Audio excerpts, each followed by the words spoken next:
Hello, my name is Elise, or Caffeine and Misery, and today I'm going to be talking about one of my favorite decks that just got some new upgrades in DZ-BT-13 Pal Electric Clash. That being the Temporal Fist Dragon, Crowind Dragon.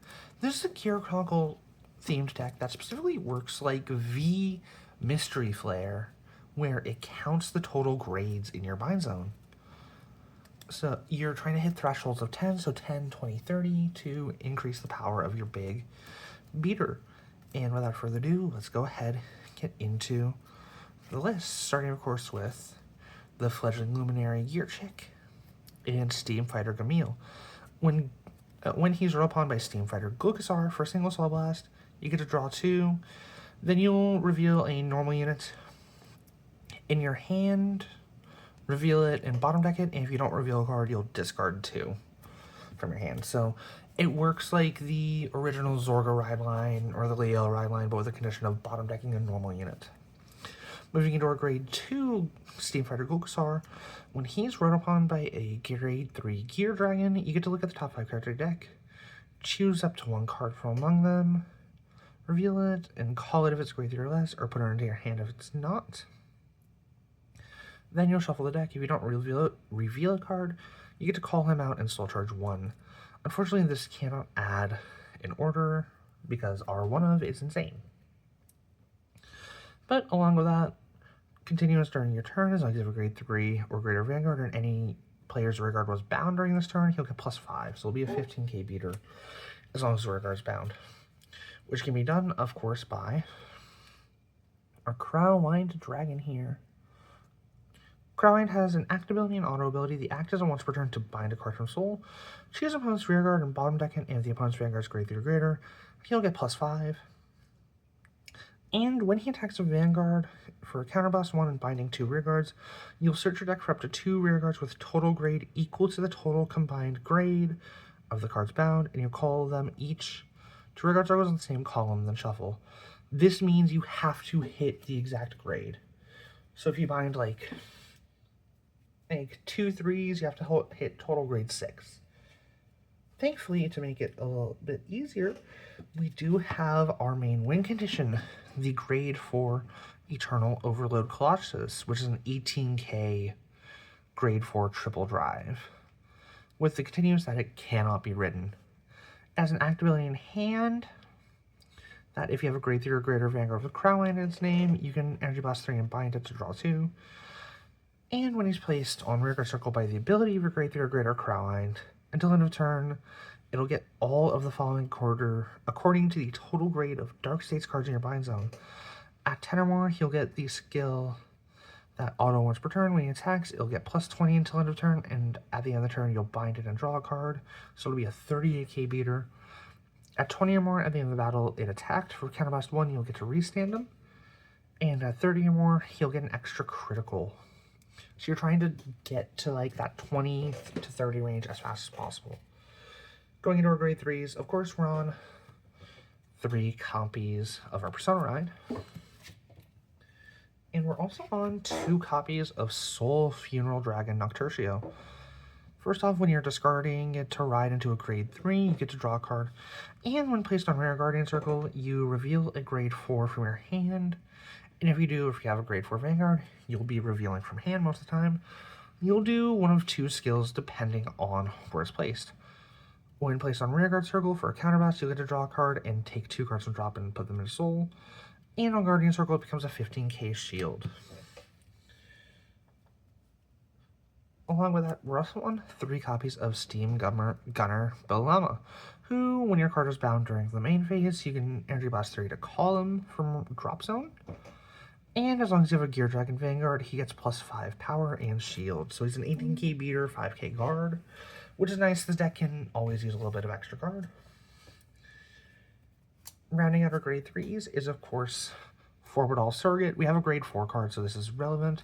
What this card does is you search your deck for 2 grade 3 or 4 unit cards with different names and reveal them. You'll call the grade 3 cards and add all the grade 4s to hand. You search your deck or drop, and then you'll shuffle your deck if you went into the deck. So this is how you're going to guarantee you get the Colossus, because it immediately sets your count to 4 just by having it there. Moving into our grade 2 units, we've got 4 copies of the brand new All-Crushing Revolution Colossus, which, when placed on Rearguard Circle, you can reveal grade 3 Gear Dragon from your eye deck. If you do, or you have a grade 3 Gear Dragon Vanguard, for a single counterblast, you get to draw a card, and if the opponent's Vanguard is grade 3 or greater, he'll get +5. Along with that, when he's put on Guardian Circle from hand, as long as you have a Gear Dragon Vanguard, you get to pick one of your Dark States cards in the bind zone, bottom deck it, and if you chose a card for Energy Blast 3, or Soul Blasting a card with the same name as your Vanguard, you get to have him gain 5k shield for each grade of that selected unit. So if you pick your Eternal Overload Colossus, he'll get +20 card, so it'll be a 25k guard, which is insane. And when put back to deck or in the bind zone from the Rearguard Circle by your card's ability, as long as you have a Gear Dragon Vanguard, you get to pick a Rearguard and reduce its counterblast costs of its skills by 1 for the turn, which means you can reduce this restand ability or other skills. Moving through our grade 2s, we're also on 3 copies of Gear God of Aperture Leaping, who, when he attacks, as long as you have a Gear Dragon Vanguard, you can Soul Blast 1 and get +5 dawn to battle. And at the end of battle, he attacks, as long as you have a Gear Dragon Vanguard. For 3 energy and bottom decking it, you draw a card, pick up to one of your rear guards or one of your cards in the bind zone, and bottom deck it. So this will let you reset some of the cards in your bind zone. Moving into our grade 1s, we're on 4 copies of Gear Parrot of Eternal Glory, who gains 2 auto abilities as long as you have a Gear Dragon Vanguard. First, on place, you get to pick a normal unit without Sentinel from drop or bind, and bottom deck it, and if you do, he'll get +5.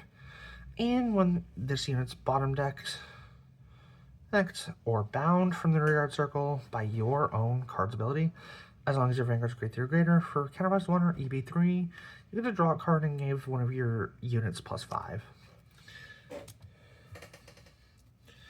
Along with that, we're on 4 copies of Steam Shooter Amatis, who during your turn, as long as any player's rearguard was bound or bottom decked this turn, should get +1 grade and +2k power, so she be a 10k grade 2 booster. And at the end of the battle, she boosts as long as you have a Gear Dragon Vanguard with Persona Ride. You can bind her to draw a card. So notably, when she's bound by Crowind's skill, it'll check her grade when it's bound, I believe. I believe that's how that works. You may need to double check me on that. Which should let you counter as a 2 for that. Anyways, we're also on 2 copies of Gear Wolf of Access Change, which, while on drop, by taking a grade 4 card from your face-up damage zone and putting it on the bottom deck, you'll put the top card of your deck face up in your damage zone and bind to this. So this lets you build up your bind zone a little bit, and more importantly, recycles any damaged Eternal Overload Colossuses that aren't counterblasted. And running our grade 1s, we're on 4 Sentinels. One of them is actually a Sanctitude because we're not on a Blitz orders, and this deck needs as much defense as it can get. Moving into our trigger lineup, we're first off on 8 critical triggers and 3 draw triggers. These are super important because you do need to see your combo pieces too. So this will help you dig a little bit. We're on 4 heals, and my OT of choice for the deck is the Spiritual King of Addiction Walnut. This is really cool to be able to hit onto Colossus, especially at 20, because I'll be 100 million swings with it. As a reminder for what Walnut does, when it's drove check, you pick one of your standing rear guards and give it the auto ability that at the end of the battle he attacks, you restand it until end of turn. And if you don't choose a card, you draw one, pick up to 1 card in hand, and call it. You could definitely just be on any OT in the deck. Heck, honestly, Marizamblia to get some more board wipes, or Ito's Faro to recur cards from drop. I personally think the extra pressure Walnut gives to this deck is really good and really important. Moving into our pros and cons, first off, the biggest pro is that hitting your opponent with a 38k beat stick while they're on grade 2 without any other boosters is already nuts. that is going to help you out going first a lot of the time. Along with that, this deck draws a lot of cards with Aperture Leaping, Eternal Glory, Amethyst, Colossus if you end up choosing to do the draw, the Revolution one, and Eternal Overload for the Pot of Greed just by binding it, which sets up your turns. However, this deck also loses really badly going second, in my opinion, honestly. It is really susceptible to getting rushed. It is really susceptible to just not having the guard value, and most importantly, if you are not consistently seeing the pieces to enable your plays, it is deathly susceptible to losing because you didn't see a single piece. The Eternal Overload Colossus is incredibly important for keeping the hand up.